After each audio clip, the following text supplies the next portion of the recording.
Hello viewers, welcome back to facts and quiz with Sudheer.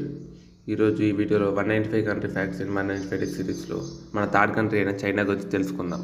China official name people's republic of China. Present China president Jinping. India తర్వాత most populated country China. ఇది world పాపులేషన్లో 17.4%. China ప్రపంచంలోనే అతి పొడవైన high speed rail నెట్వర్క్ను కలిగి ఉంది. ఇది 10,000 కిలోమీటర్లకు పైగా విస్తరించింది. ప్రపంచంలో ఎక్కడ జరగనంత ట్రాఫిక్ 2010లో చైనా నేషనల్ హైవే 110లో 100 కిలోమీటర్లకు పైగా ట్రాఫిక్ అయ్యింది. ఆ ట్రాఫిక్ అంతా క్లియర్ చేయడానికి 12 రోజులు పట్టింది. మొబైల్ పేమెంట్స్లో చైనా టాప్ ప్లేస్లో ఉంది. అక్కడ ఎక్కువ క్యాష్ అండ్ కార్డ్ బదులు క్యూఆర్ కోడ్ స్కానింగ్ పేమెంట్స్ ఎక్కువగా జరుగుతాయి. మాంగ్జీ రివర్ మీద కట్టిన 3 గార్జెస్ డ్యామ్ ఇన్స్టలేషన్ కెపాసిటీ పరంగా అతిపెద్ద హైడ్రో ఎలక్ట్రిక్ స్టేషన్. దీని కెపాసిటీ 22,500 కిలోవాట్లు. చైనాలో స్లీపింగ్ కూడా ఒక ప్రొఫెషనల్ జాబ్. కొన్ని కంపెనీలు బెడ్లు, పరుపులు టెస్ట్ చేయడానికి ప్రొఫెషనల్ స్లీపర్స్ని హైర్ చేసుకుంటాయి. చైనాలో ఫ్లో అయ్యే మాంగ్జీ రివర్ ఏషియాలోని లాంగెస్ట్ రివర్ మరియు వరల్డ్లో థర్డ్ లాంగెస్ట్ రివర్. వరల్డ్లో ఫస్ట్ పేపర్ మనీ కనిపెట్టింది కూడా చైనా వాళ్ళే.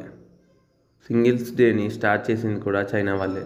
నవంబర్ 11 రోజు దీన్ని జరుపుకుంటారు. దీన్ని షాపింగ్ ఫెస్టివల్ అని కూడా అంటారు.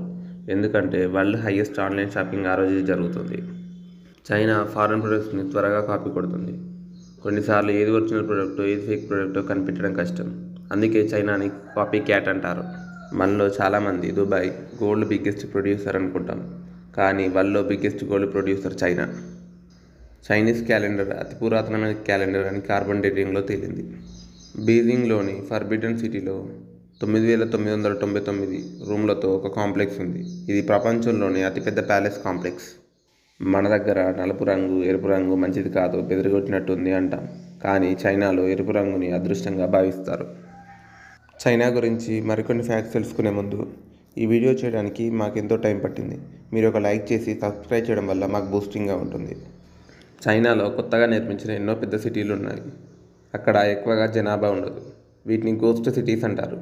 దీనికి కారణం చైనా ఫ్యూచరిస్టిక్గా ఆలోచించి అర్బనైజేషన్ చేయడానికి రియల్ ఎస్టేట్ మీద ఎక్కువగా ఇన్వెస్ట్ చేసింది. చైనాలో స్మార్ట్ ఫోన్ మ్యానుఫ్యాక్చరింగ్ మరియు ఎక్స్పోర్టింగ్ చైనా యొక్క బిగ్గెస్ట్ బిజినెస్.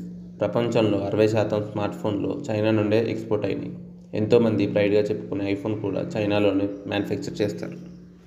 మనం ఫాస్ట్ ఫుడ్ అనగానే గుర్తు వచ్చే నూడిల్స్ చైనా వాళ్ళు 4,000 సంవత్సరాల కిందనే కనిపెట్టారు. ఇలాంటి ఇంట్రెస్టింగ్ అండ్ ఇన్ఫర్మేటివ్ వీడియోస్ గురించి stay tune with us. Subscribe, share, like, comment. Thank you.